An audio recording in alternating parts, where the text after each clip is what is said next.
नमस्कार दोस्तों, स्वागत है आपका कोटा एजुकेशन पॉइंट की ऑनलाइन क्लासेज में। आज हम फिर से आपके सामने लेकर आए हैं एक नए ज़िले जिसका नाम है बांसवाड़ा।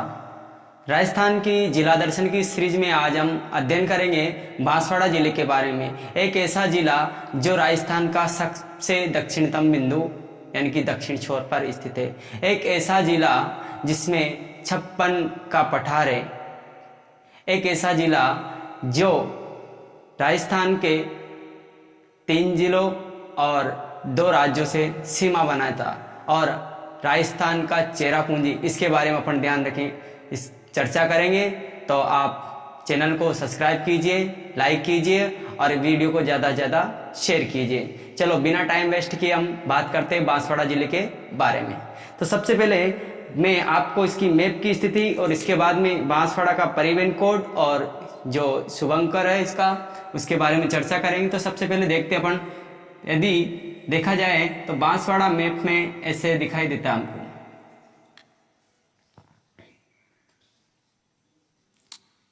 ये राजस्थान का मैप है और इसमें बांसवाड़ा की जो स्थिति है वो इस जगह है। यहाँ क्या है? बांसवाड़ा। ठीक है, सबसे पहले बात करते हैं अपन बांसवाड़ा के परिवहन कोड की। तो यहाँ का परिवहन कोड जो है, परिवहन कोड लगता है RJ04। कितना लगता है मेरे दोस्तों?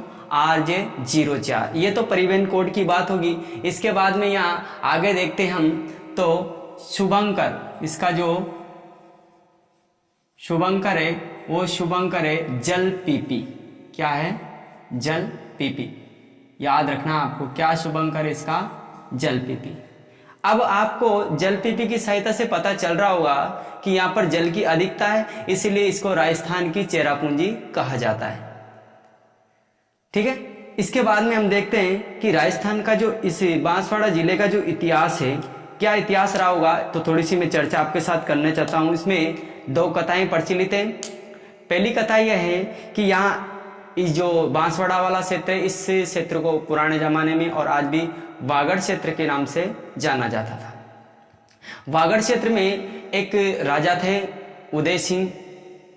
उदय सिंह ने जो क्या नाम इसका, महारावल जो उदय सिंह थे, महारावल उदय सिंह के 2 पुत्र थे।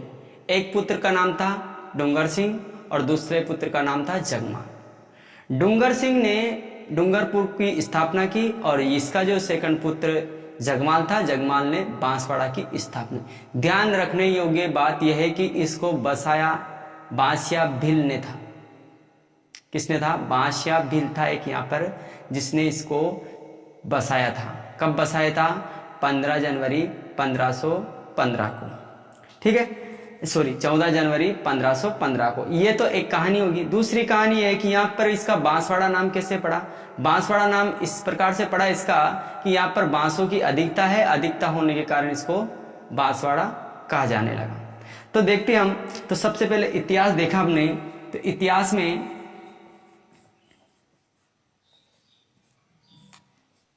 यहाँ का इतिहास, पहले राजा थे महारावल, नाम था उसका उदय सिंह। ठीक है, उदय सिंह जी के 2 पुत्र हुए। पहला हुआ डूंगर सिंह और दूसरा हुआ जगमाल। डूंगर सिंह ने प्रतापगढ़ डूंगरपुर बसाया, डूंगरपुर की स्थापना किसने की? जिसका नाम है डूंगर सिंह। और जगमाल ने स्थापना की बांसवाड़ा की। किसकी? बांसवाड़ा की। तो दोनों नाम क्लियर हो गया आपके। डूंगर उदय सिंह के 2 पुत्र थे, डूंगर सिंह, और डूंगर सिंह ने डूंगरपुर बसाया था और जगमाल ने बांसवाड़ा बसाया था। अब इसकी सेकंड अगर बात की जाए तो यहाँ पर इसका बांसवाड़ा नाम कैसे पड़ा? बांसवाड़ा नाम इसलिए पड़ा इसका क्योंकि यहाँ पर क्या है? बांसों की अधिकता है। यहाँ पर 5 की संख्या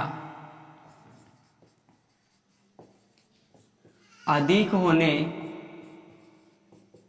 के कारण इसे क्या कहा गया, इसे बांसवाड़ा कहा गया। क्या कहा गया, बांसवाड़ा। ठीक है, ये हो गया इसके नाम का। अब देखते हैं अपन अगली सीरीज में, इसमें बांसवाड़ा के जो उपनाम आपको देखने को मिलते हैं, बहुत ही सुंदर सुंदर इसके उपनाम है। तो अगर देखा जाए उपनाम, तो सबसे पहला और इसका फेमस उपनाम आपको देखने को मिलता है 100 दीपों का, 100 दीपों का शहर। यहां पर आदिवासियों की जनसंख्या ज्यादा होने के कारण इसे आदिवासियों का शहर भी कहा जाता है। अगला नाम है आदिवासियों का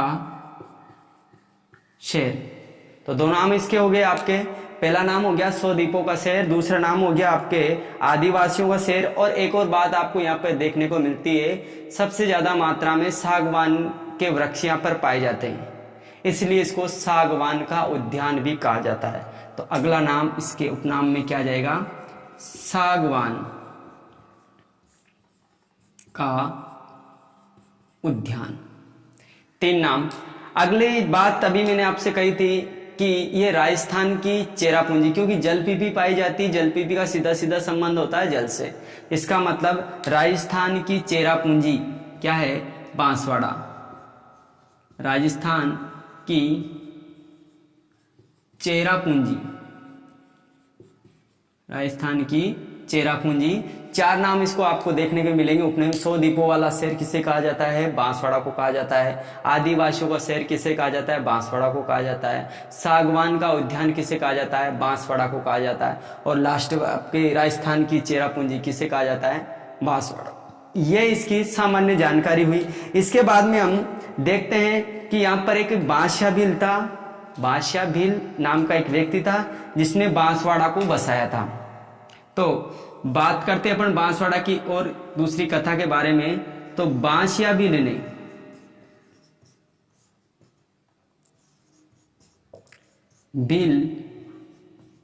ने बांसवाड़ा को बसाया था। क्या किया था, बसाया था। और कब बसाया था, ये बसाया था 14 जनवरी 1515 को। डेट की अगर बात की जाए तो 14 जनवरी 1500।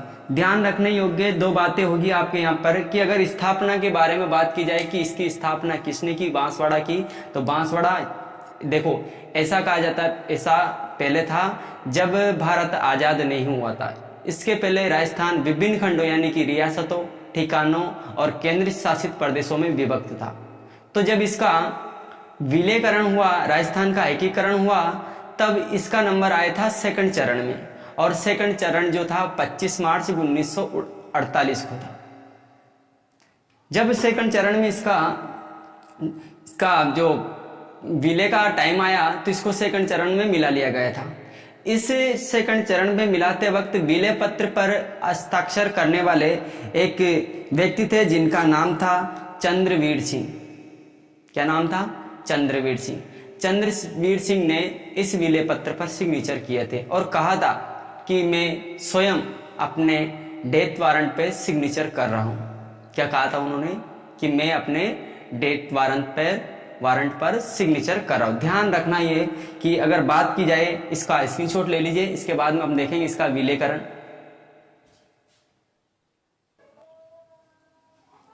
देखो बात करते हैं हम बांसवाड़ा के, राजस्थान के एकीकरण में इसका विलय कब हुआ था। तो राजस्थान में इसका विलय जो हुआ था 2nd चरण में, द्वितीय चरण में हुआ था। द्वितीय चरण की जो डेट अगर आपसे पूछी जाए तो वो है 25 मार्च 1948 को। उस टाइम पे यहाँ के राजा थे चंद्रवीर सिंह। जब विलय पत्र पर सिग्नेचर करने का टाइम आया तो चंद्रवीर सिंह ने इस विलय पत्र पर सिग्नेचर किया और कहा था कि मैं स्वयं अपने डेथ वारंट पर सिग्नेचर कर रहा हूं या हस्ताक्षर कर रहा हूं। तो यही है इसके बारे में। तो इसका विलय कब हुआ था? सेकंड चरण में हुआ था। और कब टाइम पूछा जाए तो है 25 मार्च 1948 को। विलय पत्र पर सिग्नेचर किसने किए थे? विलय पत्र पर सिग्नेचर किए थे वीर चंद्रवीर सिंह ने। और चंद्रवीर सिंह ने क्या कहा था सिग्नेचर करते वक्त? तो आपको ध्यान रखना, मैं अपने डेथ वारंट पर हस्ताक्षर कर रहा हूं। आगे हम देखेंगे इसकी वर्तमान स्थिति की।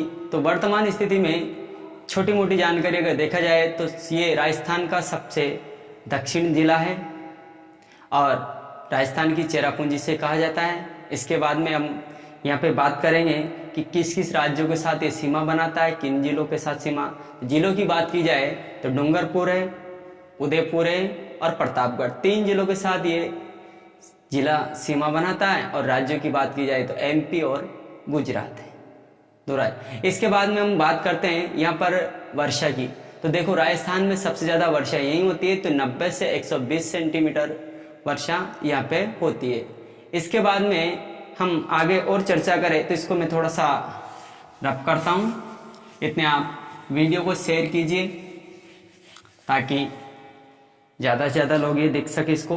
तो देखो बांसवाड़ा जो आपके आता है वो इस जगह पे बांसवाड़ा है अपना, ये वाला। तो सबसे पहले बात करते हैं अपन, ये बांसवाड़ा जो है सबसे दक्षिणतम जिला है। और अगर मैदानी क्षेत्र की बात की जाए तो ये पूर्वी मैदानी क्षेत्र का भाग है। तो यहाँ पे पहली लाइन आपको लिखना है कि क्या जो बांसवाड़ा जो है ये बांसवाड़ा जिला सबसे दक्षिणतम इस भाग है। इसलिए अपन को देख सकते हैं कि चलो ठीक, देखो बांसवाड़ा सबसे दक्षिणी जिला है। कौन सा जिला है? दक्षिणी जिला। पहली बात ये नोट आपको याद रखना है, सबसे दक्षिणी जिला कौन सा राजस्थान का? वो बांसवाड़ा है। आगे अगर इसी बांसवाड़ा के बारे में इसकी कौन से भौतिक प्रदेश में है तो ये पूर्वी मैदानी प्रदेश का भाग है। किसका भाग है? पूर्वी मैदानी प्रदेश का। लाइट आ चुकी है, धन्यवाद। पूर्वी मैदानी प्रदेश का ये भाग है। हम इसमें बात करेंगे सबसे पहले सीमा किन किन के साथ। देखो इधर तो इसके साथ में यहाँ पे आ जाता है आपका डूंगरपुर। किसने बसाया था ये? आपको याद होना चाहिए, डूंगर सिंह ने। इसके बाद में यहाँ पे आपका आता है उदयपुर और इधर आपका आता है प्रतापगढ़। तो सीमा की बात की जाए तो इनकी सीमा किस किस के साथ लगती है तो बात करेंगे अपन राज्यों की और जिलों की। जिलों की बात की जाए तो जिलों में आपके एक जिला, पहला जिला तो आपके आएगा डूंगरपुर, सेकंड जिला आपका आएगा उदयपुर। पढ़ेंगे अपन उदयपुर के बारे में, बहुत अच्छी चीज है, बहुत मजा आएंगे इसमें। इसके बाद में अगला आपका आता है प्रतापगढ़। 3 जिले हो गए। जिलों के बाद में अगला नंबर आता है राज्यों के साथ किसके साथ सीमा बनाता है। तो राज्यों में पहला है एमपी और सेकंड है गुजरात, यानी कि 2 राज्यों के साथ ये सीमा की बात होगी। सीमा के बाद में हम बात करेंगे यहाँ पर मिट्टी की, फसलों की और वर्षा की। तो अगर वर्षा देखी जाए तो यहाँ पर वर्षा कितनी होती है, क्योंकि सबसे ज्यादा वर्षा होती है, तो वर्षा होती है यहाँ पर 90 से 120 सेंटीमीटर के बीच में यहाँ पे वर्षा होती है। बात करें मिट्टी की, मिट्टी तो यहाँ की जो मिट्टी है यहाँ पे क्या है, लेटेराइट मिट्टी पाई जाती है। कौन सी मिट्टी पाई जाती है? लेटेराइट मिट्टी, यानी कि लाल लेटेराइट। लाल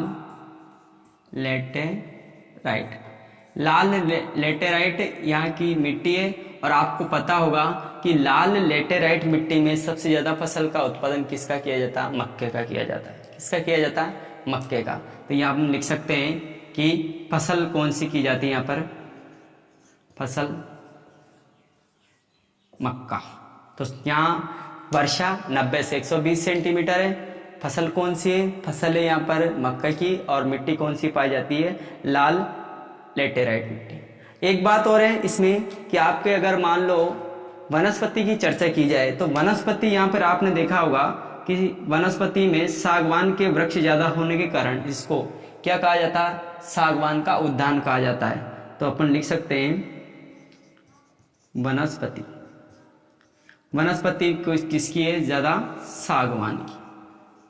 ठीक है, इसके बाद में हम बात करेंगे अभी जस्ट इसके अगली वाली क्लास में, या फिर अभी देखेंगे, थोड़ा सा टाइम थोड़ी देर के लिए रुकते हैं। थैंक यू, धन्यवाद।